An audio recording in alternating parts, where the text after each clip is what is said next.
வணக்கம். அனைவருக்கும் மீண்டும் சேனலுக்கு வருக.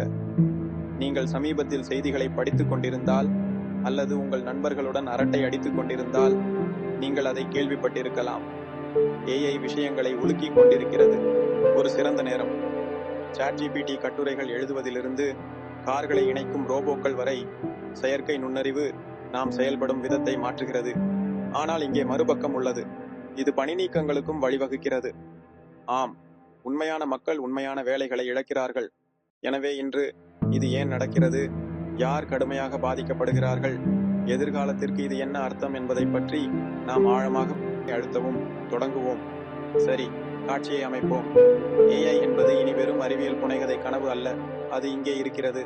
அது திறமையானது. மனிதர்களை விட வேகமாகவும் மலிவாகவும் சில சமயங்களில் சிறப்பாகவும் பணிகளை செய்ய முடியும் என்பதால் நிறுவனங்கள் இதை விரும்புகின்றன. யோசித்து பாருங்கள். வாடிக்கையாளர் சேவை சாட்பாட்களுக்கு இடைவேளை தேவையில்லை. ஏஐ எழுத்தாளர்கள் தொழிற்சங்கமாக்கப்படுவதில்லை. மேலும் இயந்திர கற்றல் நமக்கு நாட்கள் எடுக்கும் சில நொடிகளில் தரவை குறைக்கும். ஆனால் இங்கே ஒரு முக்கிய விஷயம். ஏஐ சிறப்பாக வருவதால் சில வேலைகள் மறைந்து வருகின்றன. உதாரணமாக, தொழில்நுட்பத் துறையை எடுத்துக்கொள்ளுங்கள். மட்டும் கூகிள், அமேசான் மற்றும் மெட்டா போன்ற நிறுவனங்கள் ஆயிரக்கணக்கான தொழிலாளர்களை பணி நீக்கம் செய்தன. அந்த வெட்டுக்களில் ஒரு பகுதியா ஆட்டோமேஷன் மற்றும் ஏஐ திட்டங்களுடன் இணைக்கப்பட்டுள்ளது. ஏஐ கருவிகள் விளம்பரங்களை வெளியிடக்கூடும் என்பதால் சந்தைப்படுத்தல் குழுக்கள் சுருங்கி வருகின்றன. தரவு உள்ளீடு போய்விட்டது. கிராஃபிக் வடிவமைப்பு போன்ற சில படைப்பு நிகழ்ச்சிகள் கூட மிட்ஜர்னி அல்லது டாலி போன்ற கருவிகளால் வெப்பத்தை உணர்கின்றன. இப்போது என்னை தவறாக புரிந்து கொள்ளாதீர்கள்.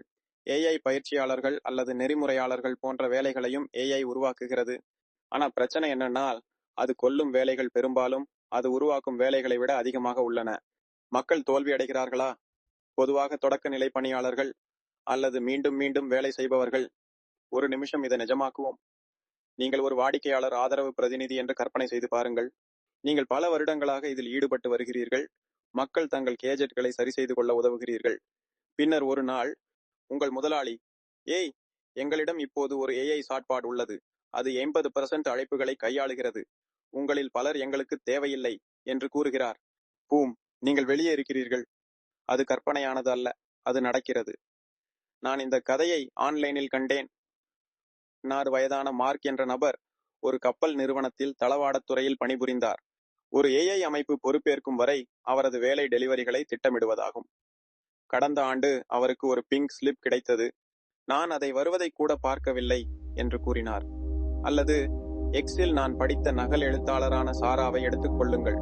பாதி செலவில் வலைப்பதிவு இடுகைகளை வெளியிடும் ஒரு ஏஐ கருவியால் அவருக்கு பதிலாக மாற்றப்பட்டது. 10 வருட அனுபவம். நான் ஒரு இயந்திரத்திடம் தோற்றுப் போகிறேன் என்று அவர் ட்வீட் செய்தார். இவை அரிதான நிகழ்வுகள் அல்ல. 2023 அறிக்கை. நான் அதை கீழே இணைக்கிறேன். அடுத்த தசாப்தத்தில் உலகளவில் 300 மில்லியன் வேலைகளை ஏஐ அகற்றக்கூடும் என்று கூறியது. அது காட்டுத்தனம். எனவே நிறுவனங்கள் ஏன் இதில் குதிக்கின்றன? எளிமையானது, பணமும் போட்டியும். உங்கள் போட்டியாளர் ஏஐ மூலம் செலவுகளை குறைத்தும் நீங்கள் அவ்வாறு செய்யவில்லை என்றால் நீங்கள் உற்சாகமாக இருக்கிறீர்கள். பங்குதாரர்கள் லாபத்தை விரும்புகிறார்கள், மனித தொழிலாளர்களுக்கான இயக்கம் அல்ல. மேலும் ஏஐ துன்புறுத்தலுக்காக வழக்கு தொடராது அல்லது சுகாதார காப்பீடு தேவையில்லை. ஆனால் அது வெறும் பேராசை அல்ல. சிலர் இது முன்னேற்றம் என்று வாதிடுகின்றனர். 1500களில் இயந்திரங்கள் தொழிற்சாலை தொழிலாளர்களை மாற்றியமைத்ததை நினைவில் கொள்க. அந்த தொழிலாளர்களுக்கு அது மோசமாக இருந்தது, ஆனால் அது புதிய தொழில்களுக்கு வழிவகுத்தது. கேள்வி, அது மீண்டும் நடக்குமா? அல்லது மிகவும் திறமையானவர்கள் மட்டுமே உயிர் வாழும் ஒரு உலகத்தை நோக்கி நாம் செல்கிறோமா? கருத்துகளில் உங்கள் எண்ணங்களை கேட்க விரும்புகிறேன். ஏஐ ஒரு நிகர நேர்மறை அல்லது நடக்க காத்திருக்கும் பேரழிவு என்று நீங்கள் நினைக்கிறீர்களா? சரி, ஒரு சோகமான விஷயத்தோடு முடிக்க வேண்டாம். ஏஐ வேலைகளுக்கு வந்தால் நாம் என்ன செய்ய முடியும்? முதலில் திறமையை மேம்படுத்துங்கள். ஏஐ உடன் வேலை செய்ய கற்றுக்கொள்ளுங்கள். குறியீட்டு முறை, தரவு பகுப்பாய்வு அல்லது மனித திருப்பத்துடன் கதை சொல்லல் போன்ற இன்னும் தொட முடியாத படைப்பு விஷயங்கள். இரண்டாவதாக, கொள்கைகளை வலியுறுத்துங்கள். சில நாடுகள் மறுபயிற்சி திட்டங்களுக்கு நிதியளிக்க ஏஐ லாபத்திற்கு வரி விதிப்பது பற்றி பேசுகின்றன. அருமையான யோசனை, இல்லையா? நேர்மையாக சொன்னால் நிறுவனங்களும் முன்னேற வேண்டும்.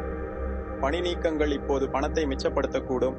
ஆனால் உங்களை நம்பும் ஒரு பணியாளர் நீண்ட காலத்திற்கு அதிக மதிப்புடையவர். ஒருவேளை சமநிலைக்கான நேரம் இது. ஏஐ கடுமையான வேலையை கையாளுகிறது, மனிதர்கள் ஆன்மாவை கொண்டு வருகிறார்கள். சரி, ஏஐ மற்றும் பணி நீக்கங்கள் தொடர்பான ஒப்பந்தம் இதுதான். இது பயமாக இருக்கிறது, இது உண்மையானது, ஆனால் அது முழு கதையல்ல.